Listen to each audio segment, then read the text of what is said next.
Oh, sorry, I didn't see that. I'm just cleaning up after the year 11s. It wasn't done to the same standard that my wife would expect when I'm at home. But welcome to one of the new food technology rooms.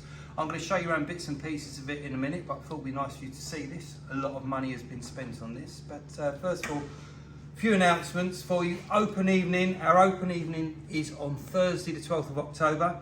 Between 6 and 8:30. I will be giving a talk at 6 o'clock and another one at 7 o'clock in the school hall. Please can you try and get as many of the students involved as you can. They need to see their year group leader or their form tutor if they're interested to get a form with the consent form, and then they'll organise what they're going to do. We've also got a parents forum coming up, the first one of the year. An opportunity for you to meet the newly restructured senior team, and that is on the 2nd of November at 6 o'clock, just for an hour, 6 till 7, and that will be in the school hall. Another thing I do want to mention is with the rise of flu and COVID, please can you remind the students to maintain a healthy, good hand washing regime. If they have symptoms, the rules are, the guidance is, they can still come into school unless they do feel far too poorly or they have a high temperature. And if they do attend school, they need to wear a mask and avoid, wherever possible that you can in the school, close contact with other people. I've fallen victim to myself this over the last week. I tested positive for COVID at the end of last week. I've been in school, in my office, isolating, avoiding people. Fortunately, you'll all be relieved. I tested negative Wednesday morning. And tied in with that, on our school website, under news and events, it's the October the 4th post, there's a really good letter by Chris Whitty. Chris Whitty is the government's chief medical officer. You'd have seen him during the COVID briefings that we had during the lockdowns. It's a really interesting read about guidance that they're giving us regarding students' mild anxiety and respiratory illnesses. It highlights that mild anxiety and respiratory illness are just a normal part of life for most students, and students should be encouraged to attend school wherever possible. It's good to get some clear level-headed guidance on this, which has been blurred during the lockdown and since in the pandemic. So it's under news and events, it's the October the 4th post, it's quite a short letter, but it's actually very sensible. So if you get a chance to read that, please do. So here I am by the new halogen hobs that we've got put into the food tech rooms, and I'm just weighing just to make sure that the students have used the correct amount of hand wash to maintain the good washing regime that I've been talking about with COVID.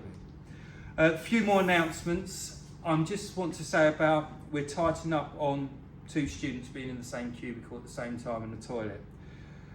We need to tighten that up in response to the national issue there is with vaping. I think there have been numerous occasions where 2 students have been in a toilet cubicle at the same time, and there's no need for this unless there is a medical emergency. So from now on, if 2 students are caught in the same cubicle at the same time, with no reason at all that we think is acceptable, they will spend the rest of the day with their form tutor, or they may be put in inclusion for the remainder of the day. So please can you inform the students about that. Lots of information for year 11 parents now. So a reminder that the mock exams start in 2 school weeks. They start partway through the first week after half term. There's going to be a really important special assembly about that on Monday the 16th of October, and a copy of this will be put on the website. Please look out for an important letter from Mr. Turner regarding the procedures and the protocols for these.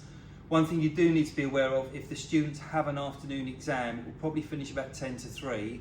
We are going to let them go home straight from the exam instead of spending the time getting them the lesson. They'll have to leave immediately. But if you don't want your students to do that, then there is a consent form at the bottom to say you'd rather they stay in school. So please return that to us. We have got a year 11 parents evening on Thursday the 19th of October. Please make some appointments, as many as you can, and come along, because the teachers will give really valuable information about revision techniques and how the students can prepare for the mocks over the half term. And a reminder that the after school break and lunchtime interventions are running. A full timetable for those can be found on the curriculum on the website under curriculum and then year 11 intervention. They've been so well attended this year. I walked around during an English intervention session. There were 4 classrooms full of students, and that was after school on a Tuesday, I think it was. And of course, don't forget Breakfast Club. That's on Wednesdays, 8 o'clock in the humanities computer rooms, where the students can work on revision or homework, and there are teachers there to help them, and we do provide some food for them. I've just want to talk about Year 11 RE. Like many other schools, we offer all of Year 11 the opportunity to study GCSE RE. within their allocated lessons for social, moral health and citizenship. This gives the students not only the skills and qualities of debate, social tolerance and health awareness, but the opportunity to receive another GCSE grade. We have to offer the lessons, but we try to get a GCSE out of them as well to benefit the students. I know that when many college applications are being made, our further education partners look really favourably on this and encourage all students to make the best of that opportunity.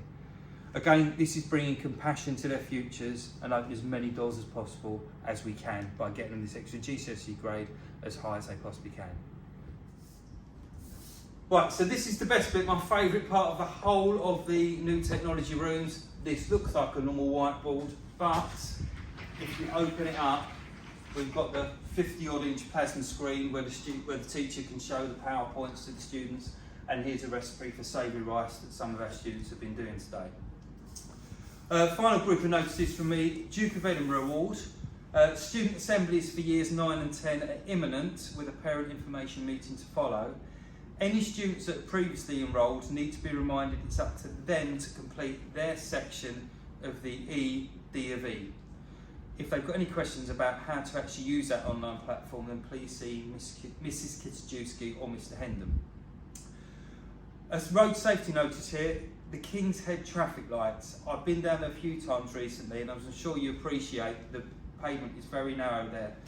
So we're asking you to ask the students and your family to be really cautious when crossing the road there, particularly near Bargain Booze.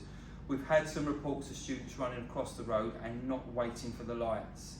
We are trying to send staff down there as best as we can, but I'm sure you appreciate with the front of the school, with the back of the school, and also moving the students off site at the end of the day, that is quite tight. But please can you reiterate to students about the need for good road safety there. Pupil premium. If you've had a change in circumstances, please contact the school to see if you're eligible for free school meals. We will send all the relevant documentation to you, and if you need help completing the forms, we will do that. But we get the funding for that, so you're not taking money out of the school, and if you're entitled to it, please use it. Box Hill, we've had some really successful trips to Box Hill for the Year 9s over the last week. I went on this trip a couple of weeks ago. It was thoroughly enjoyable, apart from walking up the massive hill and nearly falling in the river on the stepping stones, but the kids thought it was funny. But great trips there. Thank you so much to the Geography Department for that. And finally, we have got our PTA quiz night. That is on Friday the 24th of November at 6:30. It's going to be hosted by Mr. Barber and Mr. Herbert, which means no one will get the answers to any of the questions because they're ridiculous ones they ask, but it is a good laugh. Great chance to have a social, to meet some of the teachers, some of the governors, and we get to meet some of the parents.